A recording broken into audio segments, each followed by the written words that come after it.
कहानी में 5 साल का बड़ा लीप आ चुका है। वही शहर, वही लोग, लेकिन हालात और रिश्ते पूरी तरह बदल चुके हैं। जहां कभी वसुधा को कमजोर, मजबूर और हर किसी पर निर्भर समझा जाता था, आज वही वसुधा एक अलग ही रूप में सामने आने वाली है। 5 साल पहले जिस घर से उसे अपमानित होकर निकलना पड़ा था, आज उसकी यादें भी उसे मजबूत बना चुकी हैं। कहानी की शुरुआत होती है एक आधुनिक ऑफिस बिल्डिंग से, जहां बड़े बड़े शीशे लगे हैं और बाहर एक नया बोर्ड चमक रहा है, वीडी एंटरप्राइजेस। इस नाम के पीछे छुपी है वसुधा और देव की वो कहानी जो दर्द, धोखे और संघर्ष से होकर यहां तक पहुंची है। ऑफिस के अंदर वसुधा आत्मविश्वास के साथ मीटिंग टेबल पर बैठी है।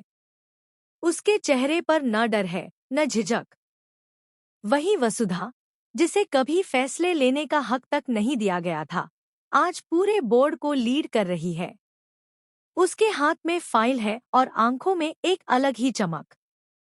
देव खिड़की के पास खड़ा बाहर शहर को देख रहा होता है। 5 साल पहले यही देव टूट चुका था। उस पर लगे इल्जाम, नंदिनी की साजिशें और परिवार से अलगाव ने उसे अंदर से खोखला कर दिया था।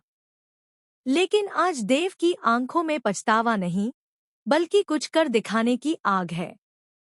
मीटिंग खत्म होते ही देव वसुधा के पास आता है। अगर तुम मेरा साथ न देती, तो शायद मैं आज भी खुद को दोष देता रहता, देव कहता है। वसुधा हल्की मुस्कान के साथ जवाब देती है, और अगर तुमने मुझ पर भरोसा न किया होता, तो मैं कभी खुद पर भरोसा करना नहीं सीखती। दोनों की ये पार्टनरशिप सिर्फ बिजनेस की नहीं है, बल्कि भरोसे, सम्मान और बराबरी की है। कहानी फ्लैशबैक में जाती है।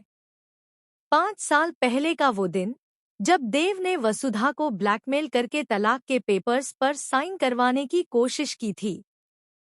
उस दिन वसुधा टूट गई थी, लेकिन उसी टूटन में कहीं एक नई शुरुआत छुपी थी।